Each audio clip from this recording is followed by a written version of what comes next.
আমরা একটা রাজসাক্ষী পেয়েছি।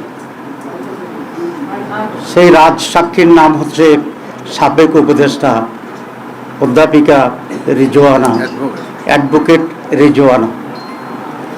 তিনি একটা সাংবাদিকের সাথে কথা বলে এটা প্রকাশ করেছেন যে আমরা যারা তার ভাষায় নারীদের উপযুক্ত অধিকারকে নিশ্চিত করতে পারে নাই, তারা বিরোধী দলে থাকলেও আমরা কিন্তু তাদেরকে মূলধারা বা প্রধান শক্তি হিসাবে আমরা আসতে দিই নাই। তাহলে বোঝা যায় আমরা যে ইলেকশন ইঞ্জিনিয়ারের যে কথা আসছিল বা আসছে, সেটাকেই উনি নিজেই স্বীকার করে রাজসাক্ষী হয়েছেন।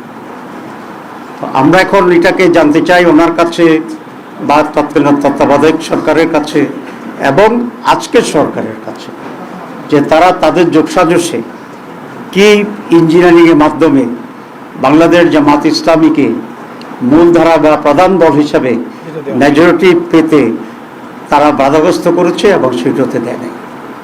এবং আমরা এটাও জানতে চাই মাননীয় সাবেক উপদেষ্টার কাছে যে ইঞ্জিনিয়ারিংয়ে ওনার সাথে আর কারা কারা জড়িত ছিল, পুরা গভর্নমেন্ট ছিল নাকি গভর্নমেন্টের একটি শক্তিশালী অংশ ছিল যারা নির্বাচনকে প্রভাবিত করেছে, এবং তাদের ডিজাইন অনুসারে সেখানে ডিসি, এসপি, টিওনো, ওসি, প্রিসাইডিং অফিসার ইত্যাদি নিয়োগ করে আইনশৃঙ্খলা পরিস্থিতির লোকদেরকে নিয়ন্ত্রণ করে তারা তাদের এই কাঙ্ক্ষিত যে সংখ্যা, সেই সংখ্যায় একটি দলকে জিতানোর জন্য তারা ব্যবস্থা গ্রহণ করেছিল।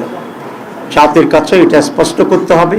এবং আমি এই সরকারের কাছে দাবি জানাবো রিজওয়ানা আহমেদকে, রিজওয়ানা হাসানকে তারা কিভাবে জিজ্ঞাসাবাদের আওতায় আনবেন এবং আওতায় এনে তার কাছ থেকে পরিষ্কার যে সিচুয়েশন তিনি তৈরি করেছিলেন সে সম্পর্কে ওনারা জানবেন, আমাদেরকে জানাবেন, দেশবাসীর কাছেও এটা পরিষ্কার করবেন।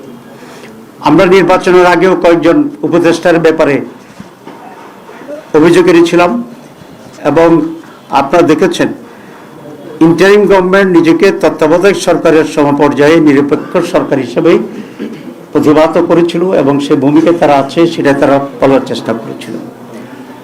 এবং একটি নীতিগত কথা ছিল যে ইন্টারিম গভর্নমেন্টে যারা দায়িত্বে থাকছেন উপদেষ্টা হিসাবে তারা কোনো সরকারে দলীয় সরকারে তারা কোনো ধরনের অংশগ্রহণ করবেন না, কোনো মন্ত্রিত্ব গ্রহণ করবেন না।